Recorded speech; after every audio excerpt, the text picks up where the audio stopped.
Bonjour à tous et bienvenue dans cette nouvelle vidéo. J'ai reçu un livre hier, je l'ai fini aujourd'hui. Vous allez comprendre que j'ai relativement bien aimé vu ma vitesse de lecture. Je vous présente ce livre qui m'a été envoyé donc par l'auteur qui m'a contacté et avec qui je suis en partenariat du coup pour ce livre. C'est, hop je me rapproche, Le Portail d'Athénor, la légende des 1000 lieues. Et l'auteur c'est Luc Gianetti, celui-là c'est le tome 1. Dans les éditions Jet d'encre et c'est de la fantasy. Hop. Vous le savez peut-être, la fantasy est un de mes genres de prédilection, donc je mets une échelle de notation très stricte, c'est totalement faux, mais ça fait partie franchement des genres que j'aime beaucoup, et je me suis dit là, attention, ça passe ou ça casse, parce que la fantasy j'adore, mais si ça va pas, ça va pas. Il s'est avéré que je l'ai lu en 2 jours, donc je pense que c'est relativement bien allé. Je vous laisse tout de suite avec quelques petites prises de vue.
Jour 2 de ma lecture, je suis à la page 147. Je ne vous montre pas le titre du chapitre, sinon c'est du spoil. J'aime de ouf, vraiment, je tourne les pages, je tourne les pages, je tourne les pages. Je l'ai commencé hier soir, c'est un truc de malade. Très clairement, aujourd'hui, il est terminé. Et je pense que ce soir, ou ce midi, je vous en parle. J'aime énormément, que du positif pour le moment, très très peu de négatif. C'est un livre qui fait 254 pages.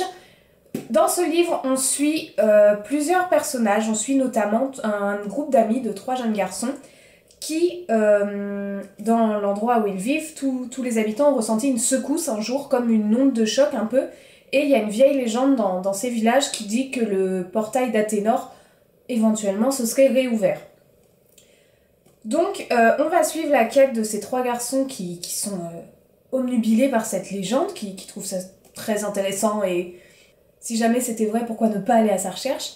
Donc, on va suivre ces 3 jeunes hommes ainsi que d'autres personnages qui vont venir petit à petit dans le livre. C'est un livre que j'ai beaucoup aimé, il y a pas mal de rebondissements et j'aime beaucoup quand il y en a. Au début, j'avais un peu peur, j'avoue, parce qu'il était dit que ces 3 jeunes hommes étaient des enfants. Et généralement, quand c'est des enfants, moi j'aime moyen, mais c'est complètement personnel, hein. J'aime moyen, mais c'est pas des gamins quoi, franchement il y a une petite part d'enfant, mais franchement il est drôlement bien. Voilà, que dire, ça m'a fait un peu penser aussi à Game of Thrones, je sais pas pourquoi, je sais pas, ça m'y a fait penser, si je donne trop de détails je spoilerai des choses, mais ça m'y a fait penser, peut-être avec les armures, ce genre de choses. C'est un livre, en tout cas, si vous aimez la comédie, d'accord.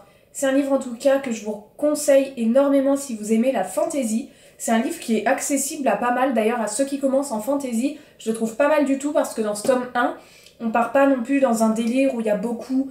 je vais donner un exemple quelconque, mais où il y a plein de dragons, où il y a plein de choses comme ça, plein de créatures imaginaires, plein de choses à s'imaginer. Le premier tome, comme ça, reste assez introductif et franchement il est accessible pour moi à ceux qui veulent se lancer dans la fantasy. Par contre, un truc qui me titille, c'est pas négatif ce que je vais dire, c'est que la fin du tome 1 me donne trop envie d'avoir le tome 2 Et donc le par contre, c'est des par contre, je n'ai pas le tome 2, donc je ne peux pas continuer cette histoire. Je vais vérifier s'il est sorti ou pas, je vous le mettrai juste ici s'il est déjà sorti, ou peut-être qu'il est en cours d'écriture, ou peut-être pas encore. Mais ouais, peut-être pas encore parce qu'il est quand même sorti en décembre 2019, si je me trompe pas, celui-là. Ouais, voilà, donc j'ai très très envie de lire la suite, donc très clairement, c'est un livre que je peux vous recommander en fantasy. Moi, lisant pas mal de fantasy, je le trouve très très très bien. J'ai vu une autre chaîne qui en a parlé, une chaîne que je suis de base, c'est Blabla Books. Je vous mets le lien de sa chaîne en barre d'infos. Elle l'a commencé justement parce qu'elle lit pas du tout de fantasy, elle est plus romance si je me trompe pas. Et du coup, elle disait aussi que ça lui a plu, qu'elle a réussi à le lire en entier. Donc vous pourrez aussi faire un tour sur sa chaîne pour aller voir ce qu'elle en dit de ce livre. Voilà. J'espère que cette petite vidéo de présentation de ce livre vous aura plu. Je vous mets le lien si jamais vous voulez vous procurer en barre d'informations. De toute façon, en barre d'infos, vous trouverez tout ce que vous avez besoin de trouver.